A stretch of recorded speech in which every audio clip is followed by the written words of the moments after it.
शुद्ध क्या होता है, अशुद्ध क्या होता है, आपके अकॉर्डिंग के शुद्ध क्या है? आप किसी भी चीज को शुद्ध कब मानते? प्योर। शुद्ध का मतलब प्योर, इनप्योर। मैं इसकी बातें कर रहा हूं। आप किसको प्योर मानते हो? जिसमें कोई मिलावट नहीं हो।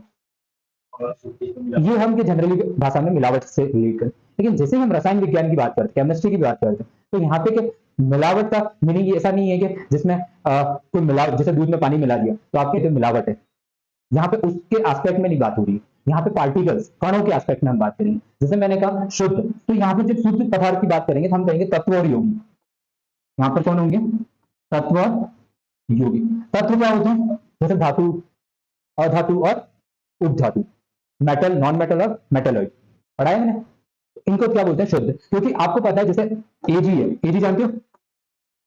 एजी ओजी वाला नहीं, एल्यूमिनियम भी नहीं, अर्जेंटम, सिल्वर। एजी क्या है? सिल्वर। और एयू गोल्ड। गोल्ड मतलब सोना। तो अब जब आप सोने की बात करोगे, प्योरिटी की बात करोगे, प्योरिटी का मतलब है जिसमें सारे पार्टिकल किसके हो? गोल्ड के ही हो। कौन? सारे के सारे किसके हो? गोल्ड के हो। ऐसा नहीं किसके अंदर के कोई और भी पदार्थ नहीं, जैसे तांबा आ गया इसमें। ऐसा होता है कुछ होते दिखने में तो क्या होता है? गोल्ड जैसा दिखता है, लेकिन होता क्या? तांबा होता है।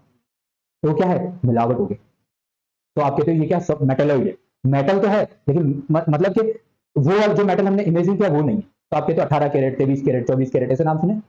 गोल्ड में हम बात करते हैं 24 कैरेट मतलब सबसे प्योर, और 23 है या 22 है या 18 कैरेट है तो मतलब घटिया क्वालिटी, यानी बेकार। मतलब क्या? उसमें कुछ मात्रा किसके? दूसरे पदार्थों की भी है। तो यहाँ पर शुद्ध का मतलब ऐसा होता है। ठीक है, तो तत्व हो गया और यौगिक। तो इसमें सभी कण एक ही प्रकार के मिले होंगे। तत्व में अब धातु होगा तो सारे धातु एक ही कण से मिलकर बने होंगे। जैसे मैंने कहा ये एयू, एजी हो गया, एल्यूमिनियम हो गया, ठीक है, एचजी हो गया।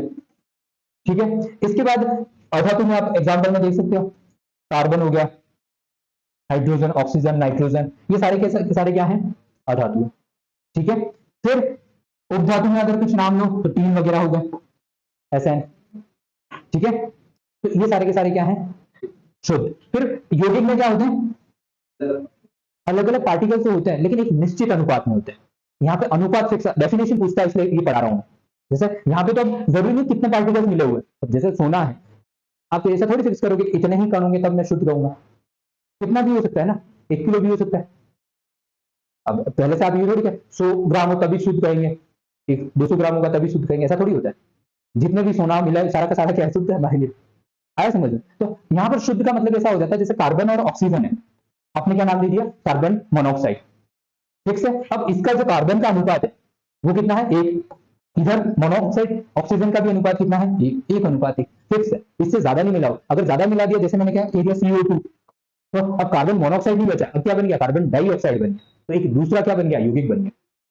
क्या बन गया? यौगिक ही नाम बदल गया।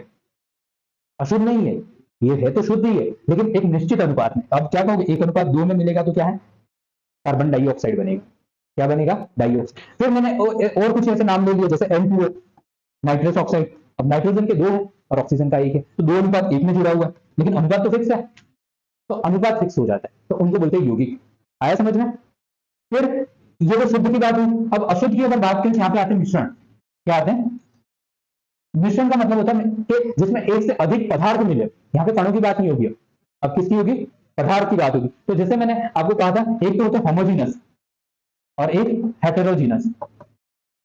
होमो का मतलब समांगी, समांगी जानते हो? समांगी और विषमांगी, जिसमें कंप्लीटली क्या हो जाए? डिसॉल्व हो जाए, पूरा घुल जाए, एक पदार्थ दूसरे में क्या हो जाए? घुल जाए। जैसे शक्कर और पानी क्या है? पूरा घुला हुआ है। आप ये नहीं बता सकते कि इसमें कितनी शक्कर है कितना पानी है, नहीं बता सकते हो ना, तो ये क्या पूरा घुल। लेकिन शक्कर को आप मिट्टी के साथ घोल दो, अलग भी कर सकते हो और आपको पता चल जाएगा कि शक्कर के कण है और ये मिट्टी के कण। तो क्या है? ये विषमांगी।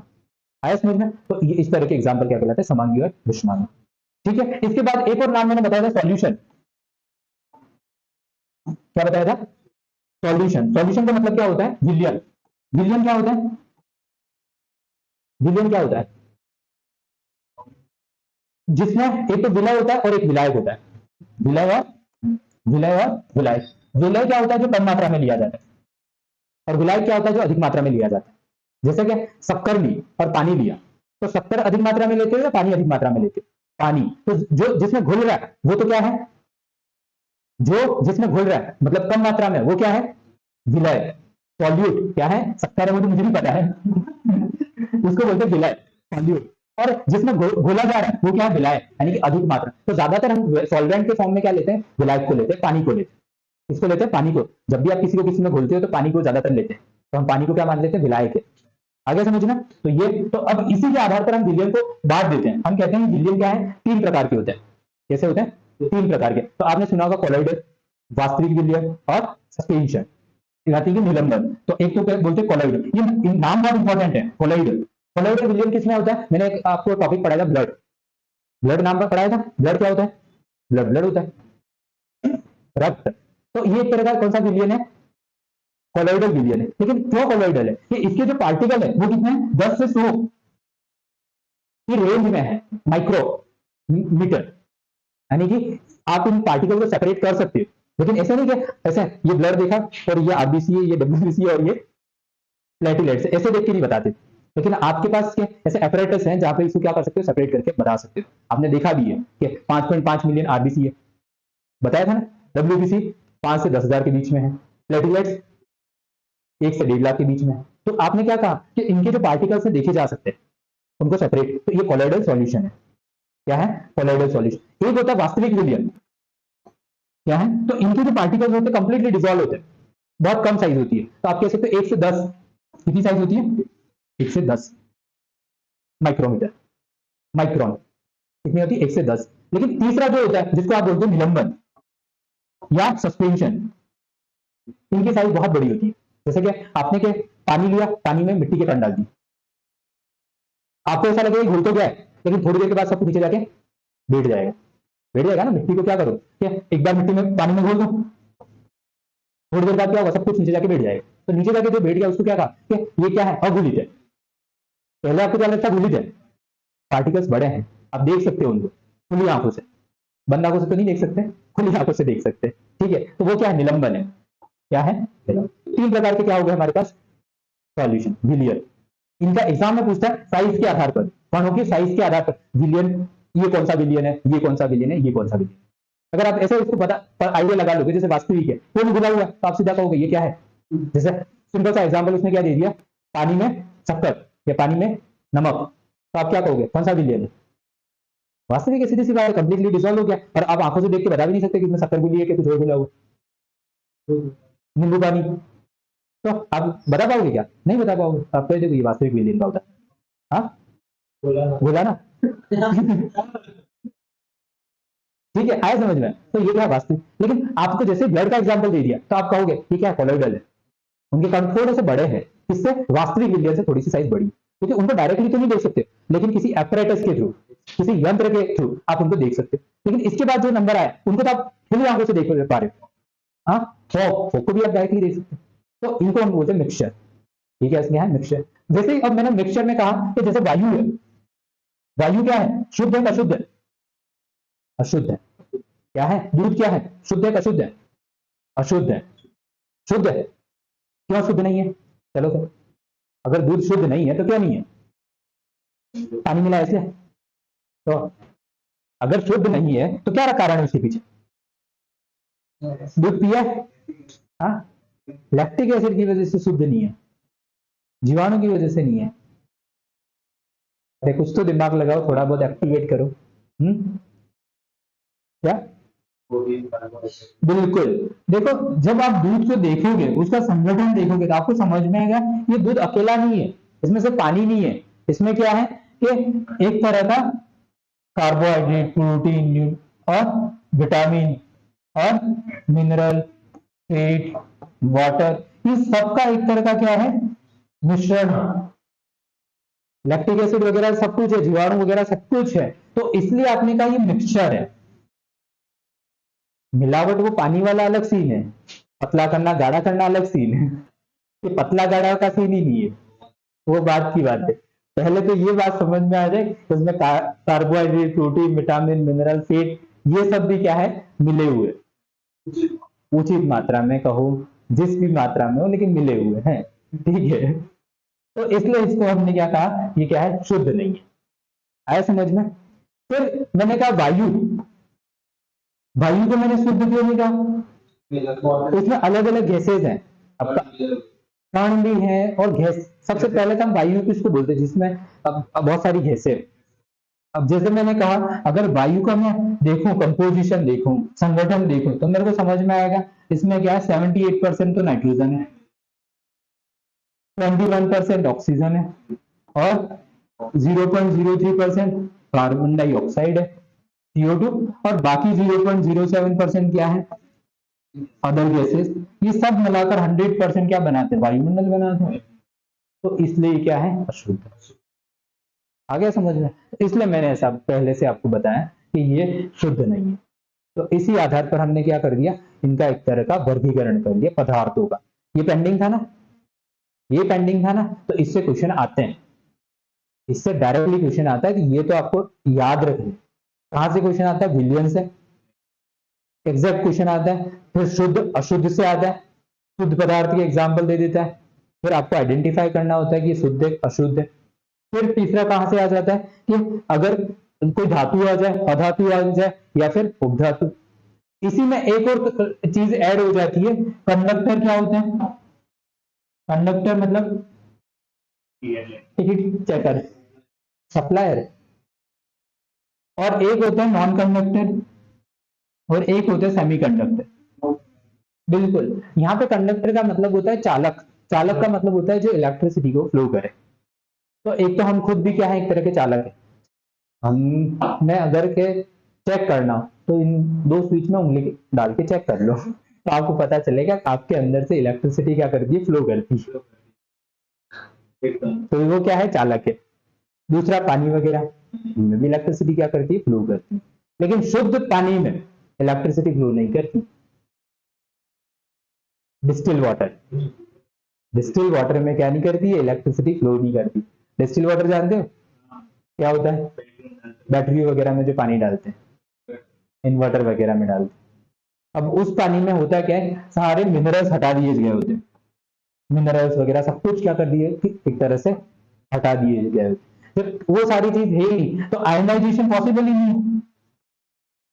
आयन की वजह से ही तो क्या करता है, इलेक्ट्रिसिटी फ्लो करती है, तो आयनाइजेशन तो पॉसिबल ही नहीं है, पावर आता है। ठीक है, तो उनमें क्या इलेक्ट्रिसिटी फ्लो नहीं करती। तो शुद्ध पानी में नहीं करती, अशुद्ध पानी में इलेक्ट्रिसिटी मतलब फ्लो करती, झटके देती। आ गया समझ में? तो कंडक्टर हमें पता है, नॉन कंडक्टर हमको ये सब पता है, ये सब क्या है, नॉन कंडक्टर ही। जैसे ये लकड़ी है, प्लास्टिक है, ठीक है, तो ये सारे क्या है, नॉन कंडक्टर। सेमी कंडक्टर क्या होते हैं, जो इन दोनों के बीच का बिहेव करते हैं। क्या करते हैं, सिचुएशन बेस्ड होते हैं, और ऐसी सिचुएशन में नहीं भी करते। ठीक है, तो बेसिक अपने को आइडिया होना चाहिए। तो ये हमारा केमिस्ट्री का अब पूरा हो चुका है, केमिस्ट्री का अब सेगमेंट पूरा हो चुका है फाइनली। हाँ, प्रश्न दे देते हैं, चलो प्रश्न कर लेते हैं, अभी भी हमारे पास और भी टाइम है। देखो डीप तो नहीं पूछेगा, लेकिन आपको आइडिया होना चाहिए। डीप तो देखो, इतने डीप वैसे क्वेश्चन आते ही नहीं है। आपकी जनरल साइंस है, पहले से नाम क्या लिखा हुआ है, जनरल साइंस या डेली साइंस। नाम समझते हैं, डेली साइंस, और एक लिखा हुआ है जनरल साइंस, सामान्य विज्ञान। नाम में बहुत कुछ छुपा हुआ है। डेली साइंस का मतलब क्या होता है, जो डेली लाइफ में आपसे रिलेट करती है। तो अब डेली लाइफ में क्या क्या चीजें रिलेट करती है, तो आपको मैंने इसमें क्या चीजें समझाई कि हम ह्यूमन बींग्स हैं और हमारी लाइफ में ऐसी क्या क्या चीजें हैं जो हमसे डेली रिलेट करती। तो हमने कहा जैसे कि हमारी बॉडी से रिलेटेड, तो बीमारियां वगैरह हमारी बॉडी से रिलेटेड है, हमारी बॉडी का मैकेनिज्म हमसे ही रिलेटेड है। फिर जो आसपास में ऐसी कोई घटनाएं हो रही, जैसे इलेक्ट्रिसिटी वगैरह फ्लो हो रही, कार्य हो रहा है, वर्क हो रहा है, या फिर ऊर्जा वगैरह हो रहा है, तो ये सब क्या हमसे रिलेटेड है। फिर अगर मैं और आगे अगर बात करूं, तो मैंने आपको एसिड बेस वगैरह के बारे में बताया, तो एसिड वगैरह तो हम डेली लाइफ में क्या फील किया हमने, क्या पेट में कभी एसिडिटी हो गई तो आपने इनो खाया, मेरे को आप मैग्नीशिया लिया, तो ये सब क्या है, आपकी डेली लाइफ से रिलेटेड। आगे साबुन अपमार्जन आपकी डेली लाइफ से रिलेटेड है, रोज कपड़े धोते हो, रोज नहाते। तो साइंस तो उसी तरीके से आपको दे रखा हुआ है कि जो आपकी डेली लाइफ से रिलेटेड। और जनरल साइंस का मतलब आपको सामान्य उनके अकॉर्डिंग, आसपास के एनवायरनमेंट के अकॉर्डिंग, तो वो चीज आपकी अवेयरनेस पर डिपेंडेंट। तो डीप का कोई सेंस बिकता ही नहीं, ठीक है। अब मात्रक वगैरह पूछ ले तो वो कोई डीप नहीं होता, ठीक है। अगर आपसे पूछ लिया कि कार्य का मात्रक क्या है और आपको कि बहुत डीप पूछ लिया, तो ऐसा नहीं होता। तो मात्रक पूछना तो सीधी सी बात है कि आप किसी भी का मात्रक अगर निकालते हो, जैसे अपना वेट आपसे पूछ लिया द्रव्यमान का मात्रक क्या है, तो क्या कहोगे? बहुत डीप है। द्रव्यमान का मात्रक क्या है? डीप है। द्रव्यमान का मात्रक क्या है अब बताओ? मात्रक जानते हो ना, जिनमें हम मेजर करते हैं। अब जैसे कि मैंने कहा ये है पानी, किसमें इसको नापते हैं? लीटर में। अब कहो 1 किलो पानी दे दो, ऐसा थोड़ी बैठता है। तो सिंपल सा लॉजिक है। अब आपको पता होना चाहिए कि पानी को किस में मापते हैं? लीटर में। लेकिन इसी जगह मैंने कहा कोई शक्कर लेके आया 1 लीटर में,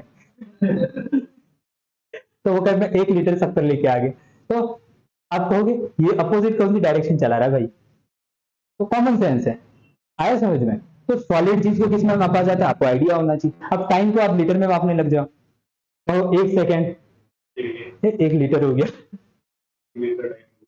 तो ऐसे हमारे पास क्या यूनिवर्सल एक तरह के क्या है, मात्रक है। ये थोड़ा सा मैं एक और आइडिया आपको बता देता हूँ मात्रक से रिलेटेड। देखो, एक तो द्रव्यमान होता है, द्रव्यमान को हम किलोग्राम में, और छोटे मात्रक में हम किस में मापते हैं? ग्राम में, ठीक है। फिर दूसरा आ जाता है टाइम, इसको हम सेकंड में या फिर मिनट और आवर। बाकी आप भी मीटर में माप रहे हो ऐसा लग रहा था अभी। ठीक है, हाँ। तो मिनट और आवर, तो इसमें हम इसको मेजर करते हैं। फिर हमारे पास क्या हो जाता है? डिस्टेंस। डिस्टेंस को किसमें मापा जाता है? डिस्टेंस को लंबाई, लंबाई देखते हैं एक तरह से। डिस्टेंस का मतलब क्या है? लंबाई, लेंथ। तो लेंथ को किसमें मापा जाता है? मीटर में, और छोटे में सेंटीमीटर में, किलोमीटर बड़े में। सबसे बड़ा अगर मात्रक पूछा जाए तो किलोमीटर, ठीक है। तो इस और एक और चलता है जो यूज नहीं करते, मील। मील में भी मील अलग है। मील कि 1 किलोमीटर से ज्यादा थोड़ा सा उसका मील अलग होता है, ठीक है। हाँ, मिलीमीटर छोटा होता है, हाँ, शायद थोड़ा सा ज्यादा होता है, 3 तो नहीं होता है, पता नहीं, देख लेना। लेकिन मिल किलोमीटर से ज्यादा होता है, इतना एग्जैक्ट है। तो ये हो गया। इसके बाद जैसे इलेक्ट्रिसिटी है, टेम्परेचर है, टेम्परेचर को किसमें मापते हैं? या तो सेल्सियस में, या फिर फ़ारेनहाइट में, या फिर केल्विन। अब बताओ, ये थोड़ा सा इंपॉर्टेंट सेगमेंट फिर आ गया। डिग्री सेल्सियस में हम मापते हैं जनरली। आप ज्यादातर आपने क्या सुना होगा कि रूम का टेम्परेचर है, आप कहोगे 25 डिग्री सेल्सियस या 27 डिग्री सेल्सियस। बॉडी का टेम्परेचर है, आपने सुना होगा 37 डिग्री सेल्सियस। पानी उबल रहा है, आप कहोगे 100 डिग्री सेल्सियस। पानी जम गया है, आप कहोगे 0 डिग्री सेल्सियस। बिल्कुल पूछ सकता है, ये कोई बाहर से थोड़ी है, ये तो बेसिक नॉलेज है ना। फिजिक्स में भी है और केमिस्ट्री में भी है, ये दोनों में है, क्योंकि मात्रक दोनों जगह काम करते हैं। ये तो पूछता ही पूछता है, बर्फ कब जमता है, फ्रीजिंग पॉइंट क्या होता है, क्वथनांक बिंदु क्या होता है, तो पानी कब उबलता है, अब आपको पता होना चाहिए 100 डिग्री पे उबलता है। अब उसमें 99 दे रखा है और आप 99 पे उबाल रहे हो, तो नहीं उबलता है। 99 पे 100 पे ही उबलेगा। तब बस यहाँ पे समझ लो, ज्यादा बढ़िया है। तो सारी चीजें आपके पास फॉरवर्ड हो जाएगी, ठीक है। तो 99 डिग्री पर क्या नहीं होता है? बॉयल नहीं होता है, आया समझ में? तो ये हो गया 0 डिग्री, 100। और एक फ्रीज होता है। फ्रीज मतलब जमना शुरू कब होता है? 0 पे नहीं होता है, 4 पे। 4 डिग्री पे क्या एक तरह से ये चीजें प्रोसेस होनी शुरू हो जाती है। अब 0 पे बर्फ बन जाता है, 0 पे बर्फ बन जाता है, लेकिन जमना शुरू कब होता है? 4 डिग्री पे। फ्रीज का जो नॉर्मल टेम्परेचर रखा जाता है ना 4 डिग्री सेल्सियस, तो वहां पे जैसे ही आप फ्रीज में रखते हो, तो वहां से धीरे धीरे धीरे वो टेम्परेचर और डाउन होगा, और 0 पर आके बिल्कुल ठोस बन जाएगा, यानी कि बर्फ बन जाएगी। है समझ? तो शुरू पूछा है तो 4 डिग्री सेल्सियस। तो ये तो सब सेल्सियस में मैंने बताया, ये तो सब किसमें बताया? सेल्सियस में। लेकिन हम केमिस्ट्री जब पढ़ते हैं तो ज्यादातर किसमें लिखे होते हैं? केल्विन में। अब गड़बड़ हो गई। तो अब आपको वहां पे कह दिया कि 273 या 273 केल्विन टेम्परेचर है। अब बताओ कौन सा टेम्परेचर दे रखा हुआ है? 0 डिग्री। यहां पर 273 का मतलब क्या है? 0 डिग्री। आप नंबर देखिए डर गए? हाँ, घुमा के पूछा उसने, क्योंकि उसने पूछा तो वही था लेकिन केल्विन में पूछ लिया, तो इसका मान अलग है। अब वहां पे उसने कहा 25 डिग्री सेल्सियस को केल्विन में क्या कहेंगे? 25 डिग्री सेल्सियस को केल्विन में क्या कहेंगे? 298। बढ़ता जा रहा है, केल्विन में अलग है। और फिर उसने कहा बॉडी टेम्परेचर केल्विन में कितना होता है? 37 डिग्री। 310। देखो इतने बच्चे एडवांस हैं। फिर आप 25 को आप सोचोगे, भूपिका तो हो गया, मेरा नहीं हुआ।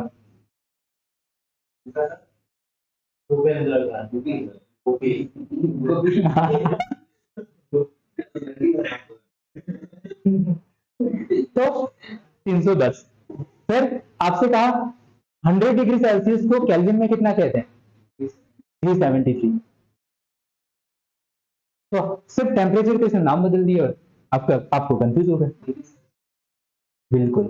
क्या लिखते हैं? जैसे ही आपको क्या इसको केल्विन में बदलना है तो आप क्या करते हो? Degree Celsius plus 273। ये फॉर्मूला है, आपको ये फॉर्मूला याद रखना है और क्वेश्चन हो जाएगा। फिर अगले ही पल आपसे पूछ लिया कि इस डिग्री सेल्सियस को केल्विन में मत बताओ, फ़ारेनहाइट में बताओ। इसमें बताओ फ़ारेनहाइट में। अब जैसे मैंने कहा 0 डिग्री सेल्सियस को फ़ारेनहाइट में क्या बोलते हैं? अब जो फॉर्मूला लगाओ निकालो, क्योंकि मैंने तो 0 डिग्री सेल्सियस बोला है। 0 डिग्री सेल्सियस को फ़ारेनहाइट में कितना टेम्परेचर बोलेंगे? फॉर्मूला लगाओ, दिमाग लगाओ, फॉर्मूला लगाओ। ये फॉर्मूला लगाओ 9/5 डिग्री सेल्सियस प्लस 32। 32 आएगा, सीधी सी बात है, 0 डिग्री है तो ये तो क्या हो गया? पूरा 0 हो गया। ये पूरा क्या हो गया? 0। तो इससे मल्टीप्लाई करोगे तो 0 हो जाएगा। तो ये कितना आएगा? 32 फ़ारेनहाइट। कितना आ जाएगा? 0 डिग्री को क्या बोलेंगे? 32। आया समझ में? फिर कहा 25 को क्या बोलेंगे? निकालो।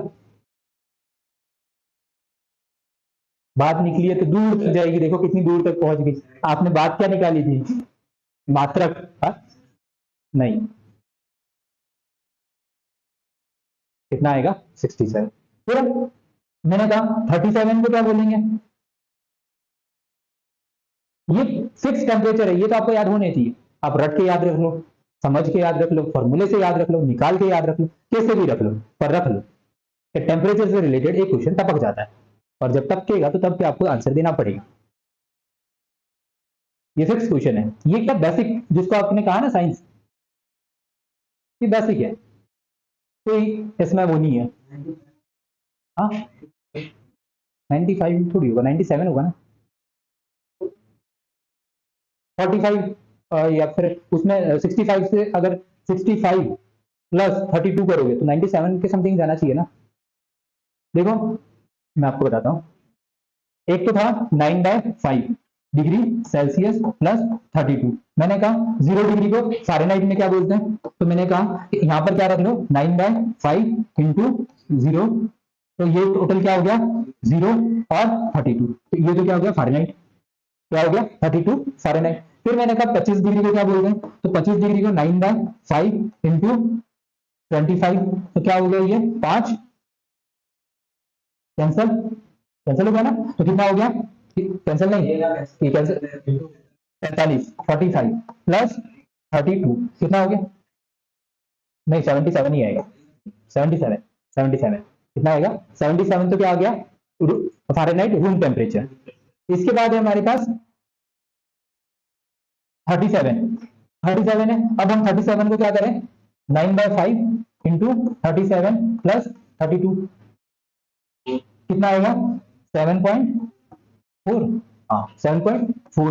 अब 9 इंटू 7.4 मल्टीप्लाई और 32 कितना आ रहा है 60। इसको मल्टीप्लाई करेंगे 65 हो जाएगा ना, करो 66.6 आ रहा है ना, वही तो कह रहा हूँ मैं, इसलिए तो कैलकुलेशन 66.6 इंटू इंटू क्या था प्लस 32 तो कितना आएगा 98। ये क्या है हमारा बॉडी टेम्परेचर। आपको पॉइंट वाला मतलब गुणा भाग नहीं आता है गड़बड़ हो रही है 10 मिनट वाले हम क्या बोलते हैं जोड़ बाकी में कंफ्यूज हो रहे हैं। हाँ मैथ में नहीं आती है, मैथ का आपका पेपर होगा। हाँ तो प्रैक्टिस कर लो फिर। तो कितना आएगा 98। तो ये क्या है आपका बॉडी टेम्परेचर, तो 98.6 आएगा शायद, है ना 98.6। 98.6 क्या आएगा आपका बॉडी टेम्परेचर। कभी आपने सुना होगा डॉक्टर के पास गए होंगे थर्मामीटर से चेक किया होगा, उसने कहा होगा 100 डिग्री आपका टेम्परेचर है, तो आप वो फारेनहाइट में बताता है 100 डिग्री मतलब आप उबल रहे हो। अगर डिग्री सेल्सियस में उसने बोला होता है ना तो क्या मतलब होता है आप उबल रहे हो, उबल रहे हो मतलब पिघल रहे हो, उबलने का मतलब तो ये पिघल रहे हो वो फारेनहाइट में, ठीक है 33 से बाहर जाते ही पिघल जाते हैं, 100 डिग्री की बात कर रहा है तो फारेनहाइट की बात कर रहा है। थर्मामीटर में जो चेक होता है ना फारेनहाइट में दे रखा होता है टेम्परेचर, ठीक है तो 100 डिग्री का मतलब ऐसा होता है, ठीक है। तो ये सारे टेम्परेचर किस किस में मैंने बता दिया आपको, फारेनहाइट में बता दिया, केल्विन में बता दिया और डिग्री सेल्सियस में। हाँ बहुत सारे क्वेश्चन आए, एक ही बार थोड़ी बहुत बार आए, मात्रक से तो बहुत सारे क्वेश्चन पूछता है, फिजिक्स में पूछ लेता है, इधर से नहीं पूछेगा फिजिक्स में पूछ लेगा और पूछ जरूर लेगा, पक्का आएगा ठीक है तो पूछेगा जरूर, तो छोड़ना नहीं है। तो अभी मैंने आपको 4 चीजें बताई, पहला द्रव्यमान का मात्रक, दूसरा लेंथ जिसको आपने डिस्टेंस कहा, टाइम और टेम्परेचर, ठीक है। अब है इलेक्ट्रिसिटी, इलेक्ट्रिसिटी का मात्रक क्या होता है, वाट नहीं होता, एम्पियर। आपकी जो इलेक्ट्रिसिटी मेजर होती है किसमें होती है, एम्पियर है, एम्पियर। इसके बाद होता है ज्योति तीव्रता जिसको बोलते हैं लाइट इंटेंसिटी, ज्योति तीव्रता को क्या बोलते हैं लाइट इंटेंसिटी, तो उसको सीडी कैंडेला इसमें मापते हैं, याद रख लेने उससे, ये क्या यूनिवर्सल मात्रक है तो इसलिए अपने को थोड़ा आइडिया होना चाहिए, ठीक है। कैंडेला तो कितने हो गए 1 2 3 4 5 और 6, कौन सा एक बच गया, 7 है टोटल, हाँ जूल, हाँ ये क्या है एक लास्ट जूल कार्य का, ठीक है।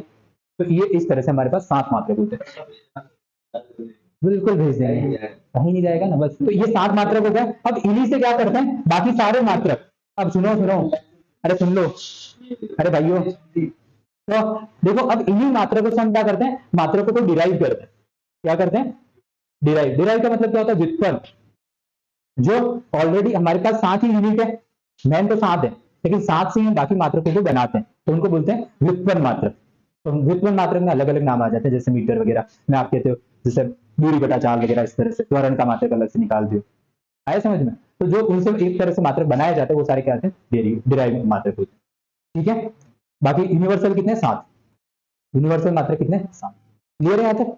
तो ये सारी चीजें हमारी क्या होगी केमिस्ट्री से रिलेटेड कंप्लीट हो गई है, हाँ हाँ फिजिक्स में फिर से वापस आएगा, तो फिजिक्स में हम नहीं पढ़ेंगे, फिजिक्स में नहीं पढ़ेंगे ना, यहाँ पे जब पढ़ लिया तो वहां थोड़ी पढ़ेंगे। अब टाइम हो गया क्या, तो लिखो चाल का मात्रक, चाल स्पीड क्या होता है मीटर पर सेकेंड, मीटर पर सेकेंड, ये सारे के सारे व्युत्पन्न मात्रक है, ठीक है। अब जो आएंगे ना तो लिखो चुंबकीय फ्लक्स, चुंबकीय फ्लक्स वेबर, क्या है इसका मात्रक वेबर, फ्लक्स फ्लक्स ही है,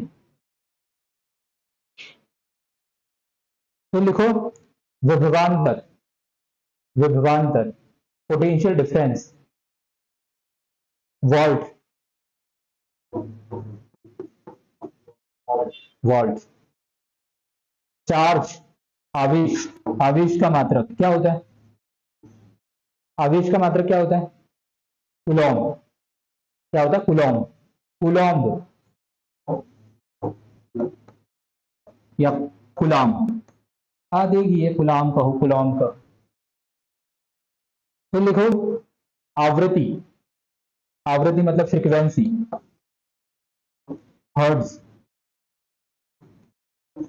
हर्ट्ज वैज्ञानिक का नाम है, शॉर्ट में इसको एच से लिखते हैं।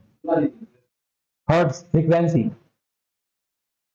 फ्रीक्वेंसी क्या है इंग्लिश में बोलते हैं, और इसका मात्रक क्या है हर्ट्ज। हर्ट्ज तो वैज्ञानिक का नाम है, किसका नाम है वैज्ञानिक।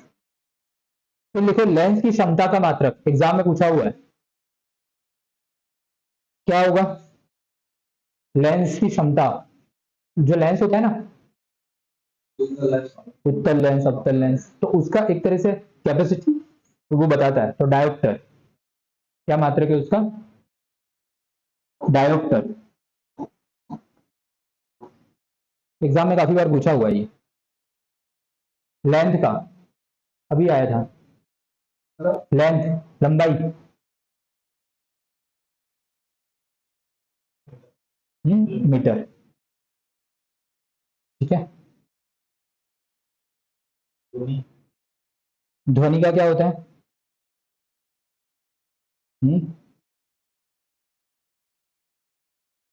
साउंड को किसमें मेजर करते हैं, डेसिबल, डीबी, पहले तो पता है डीबी।